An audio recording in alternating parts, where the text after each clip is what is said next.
All right, let's get right into it. So many of you have your OSHA 30 card, but here's a question. Are you really using it right on your resume?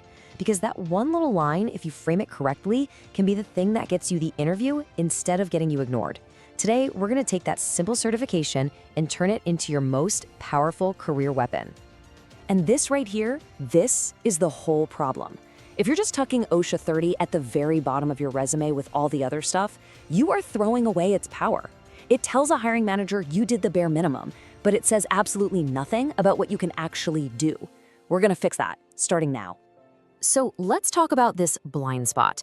It's what happens when you list the certification with zero context. You might think, hey, it's OSHA 30, it speaks for itself. But to a recruiter who's got a stack of 100 resumes to get through, it's just a keyword, it's noise. And that's how this super valuable credential gets completely overlooked. I mean, just look at the difference here. On the left, you've got the standard way everyone does it, OSHA 30, buried under a certifications header. What does that tell an employer? It says you checked a box, period. It doesn't prove you understand fall protection or hazard communication, and it sure doesn't prove you can apply it on a live job site.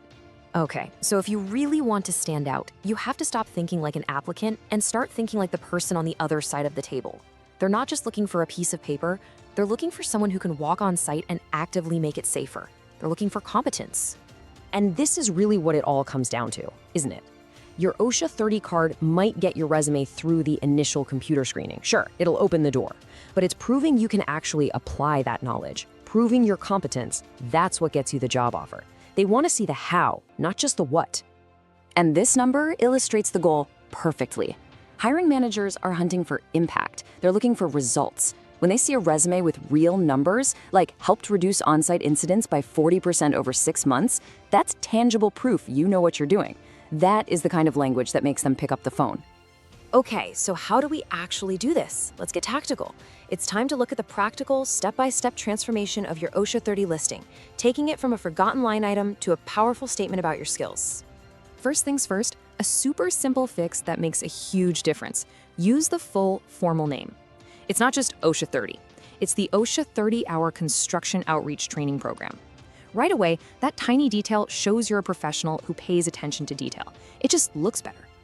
Now check this out. The before is just sad, OSHA 30 certified. The after, now that is a mini story of competence. It's got the full name, the year you completed it, and then bam, bullet points highlighting what you actually learned. Things like fall protection and hazard communication. This is a total game changer.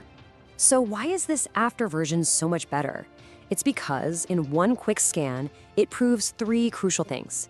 It shows your specific knowledge by listing topics. It hints at your ability for application, and it establishes recency with the date, so they know your training is up to date. Knowledge, application, recency. Boom. But wait, we're not done yet. To really take this to the next level, you need to connect your training to real practical skills. And the best way to do that is with a dedicated section that I like to call your safety arsenal.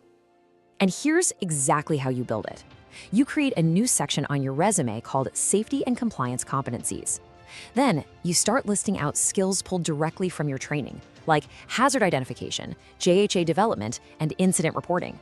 This does 2 things. It proves you speak the language of safety, and, it's packed with keywords that will get you past those automated resume filtering systems.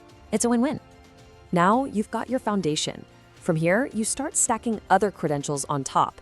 Adding things like HAZWOPER or a confined space cert shows you have niche expertise. It tells an employer you can handle specific, high-risk jobs, and that makes you way more valuable. We're talking a higher starting salary. Okay, let's put this all together now. A certification by itself is good, yeah. But when you start layering it with real, hands-on experience, you create this incredible multiplier effect that can make you one of the top candidates for the job. And this formula really breaks it down. Having your OSHA 30 is good, gets you in the game. Add an internship or some class projects where you actually use that knowledge. Okay, now you've got a strong resume. But when you combine your OSHA 30 with real field experience, that's when you become truly competitive. Each layer adds more weight, more proof. Now, a special note for all you students and interns out there. This is so important. Do not bury your OSHA 30 at the bottom. For you, this isn't a footnote. It's a headline. You need to move it right up to the top third of your resume. Why? Because it shows a company you're already thinking about risk management, which makes you a much safer bet. And look, that's not just my advice. It's what hiring managers say. For interns, having that OSHA card is often the tiebreaker.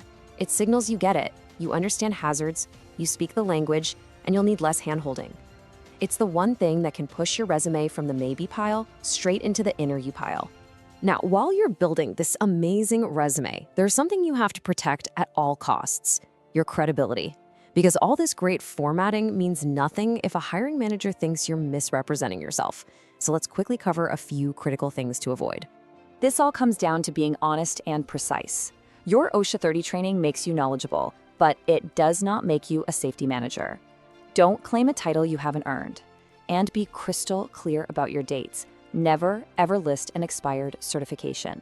Your integrity is everything. Don't risk it. And really, that's the big takeaway here. Your OSHA 30 card isn't just a card. It's a signal to the industry that you care about safety. But just listing it sends an average signal.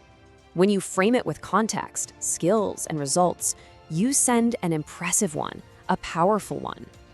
So, I'll leave you with this. Pull up your resume right now. Seriously, take a look. Is your OSHA 30 certification just another card listed at the bottom?